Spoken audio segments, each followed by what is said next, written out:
Close your eyes. Let the stars above ancient Persia begin to shimmer. Tonight, we drift back through the folds of time, to a land of gold and stone, where kings commanded empires, and in the hush between battles, a woman's mind shaped the fate of the world.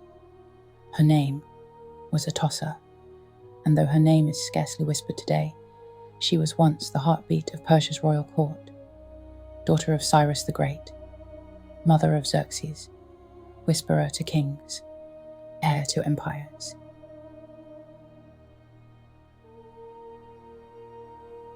She was born around 550 BCE in the palatial heart of Pasargadae, a city of gardens, courtyards, and ceremony. Her father, Cyrus the Great, had stitched together one of the largest empires the world had ever known, stretching from the Indus Valley to the Aegean Sea.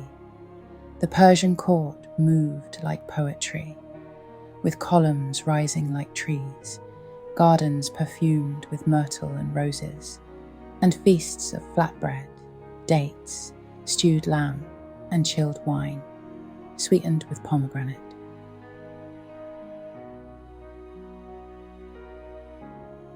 In this world of opulence and order, Atossa was more than just a daughter of empire. Women in Achaemenid Persia were expected to be wives, mothers, hostesses. But among the elite, they could also hold estates, manage staff, and fund religious rituals. Royal women wielded quiet power through influence, through intellect, through bloodline. Atossa's mother, Cassandane, was said to be deeply respected by Cyrus. Her death plunged the empire into mourning, a sign that behind the veils and titles, love and grief still bloomed. And so, young Atossa learned early, power could be held gently, and love could echo across nations.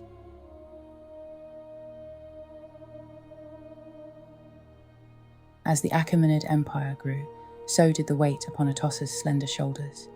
She was surrounded by legends: Cyrus, the wise conqueror; Cambyses, her troubled brother; Darius, the calculating visionary. She watched these men shape history. But in the quiet halls, behind carved reliefs and incense, she was shaping something else, the future. Because sometimes the voice that echoes longest is not the one that shouts from the battlefield, but the one whispered in council, from mother to son, from queen to king. Tonight, let the stars rise above the ancient city of Persepolis. Let the carved lions and winged bulls keep their silent watch, and let the soft hush of history carry you to sleep. Atossa's story has just begun. In the palace of Pasargadae, where flowers bloom beside columns, education is not merely a task, it is an offering.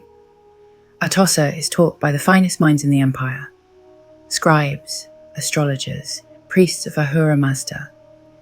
She learns to read the cuneiform of Elam and the Old Persian tongue, to recite epic poems passed from grandfather to grandson. But more than words, she listens for silence, that sacred pause where thought begins. Some evenings, just after supper, barley stew and warm flatbread with honey, Atossa climbs the terrace with her tutor. Together, they read the sky. The stars are not just stars. They are signs, stories, ancestors. The lion constellation crouches low. The goat rises. "Do they speak?" she once whispered. "They do," he said, "but only to those who listen gently."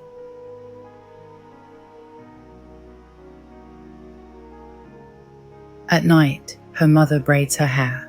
Cassandane speaks not of battles or borders, but of dignity and quiet strength.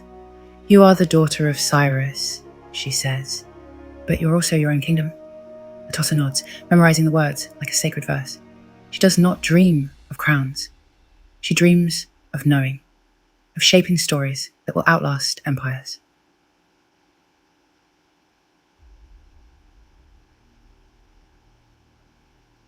And so, the girl in silk and sandals becomes the girl with scrolls and secrets. She knows the weight of empire, but also the breath of flowers and the curve of constellations.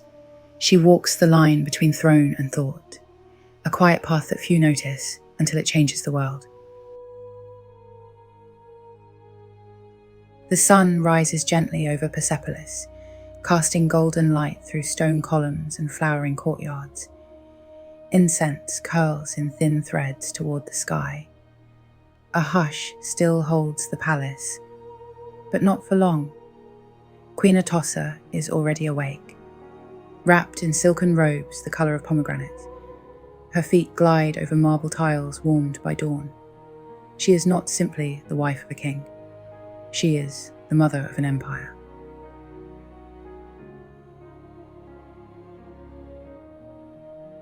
She begins the day not in luxury, but in parchment and policy.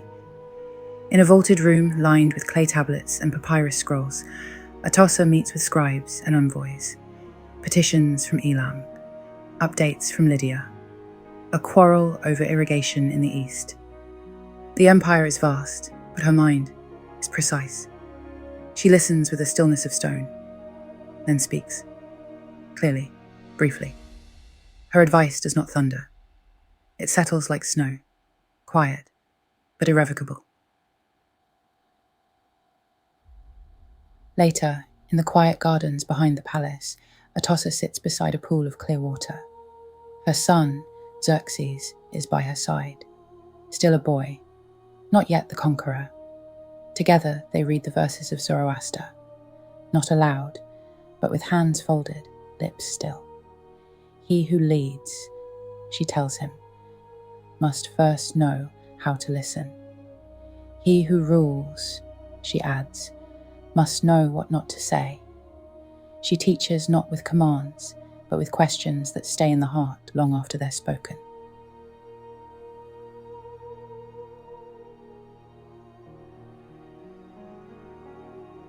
As the sun lowers behind the mountains, the halls of Persepolis fill with the clinking of dishes and the murmur of nobles.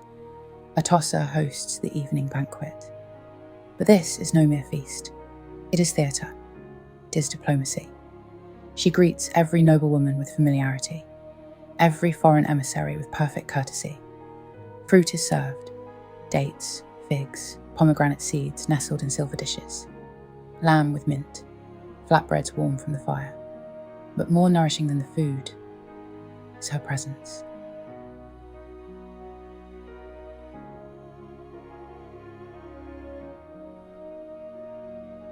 And when the night falls at last, when the torches burn low and silence returns to the stone halls, Atossa walks alone. She stands beneath the stars, their shimmer echoing the tiny jewels sewn into her shawl. She closes her eyes and breathes in the scent of jasmine and dust. No orders, no audiences, no titles, only stillness. And in that stillness, the pulse of an empire. Let the sounds of the Achaemenid court now fade. Let the fountains quiet. Let the stars above Persepolis keep their eternal watch. Atossa ruled not with iron, but with wisdom, memory, and the weight of lineage. The sun returns once more to Persepolis, but today the wind moves a little differently. A chair at court stands empty. A blue shawl rests, folded on cool marble. Atossa is gone. She passed quietly in her later years. No dramatic final speech, no grand funeral etched in scrolls. But oh, how deeply her absence was felt, not just by kings and scribes, but by her son.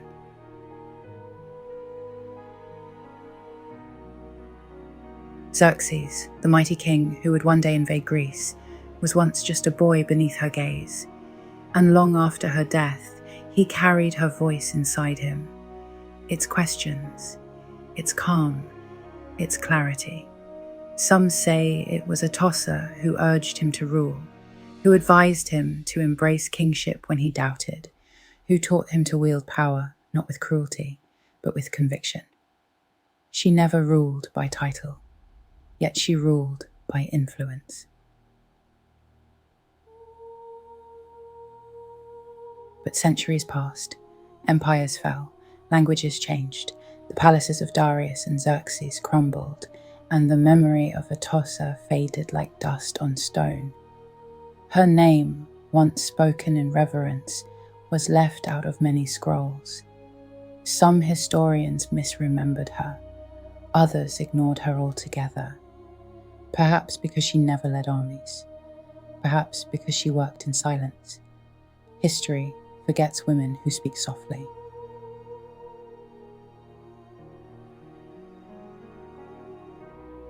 And yet, in recent decades, her name has begun to rise again, from clay tablets and dusty archives, from reliefs once hidden by centuries of ruin. Scholars now speak of her as the first documented case of breast cancer noted by Herodotus. They study her influence over Persian royal succession, her role in political shaping behind Darius's throne. Today, you might find her name etched carefully on a museum plaque in Tehran, or whispered in a classroom where young girls study the queens of old. She is returning.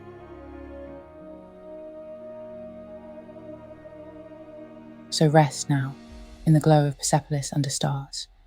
Let the wind sweep gently over old stones. Let the name Atossa be remembered again, not only as queen or mother, but as a presence, steady, wise, enduring. A woman who shaped kings with her questions, who changed history without needing to be seen. Let her legacy cradle your dreams tonight and remind you that quiet power is still power, and that the world turns even in silence. Sleep well, dear listener, and let the whispers of history guide you gently into the dark.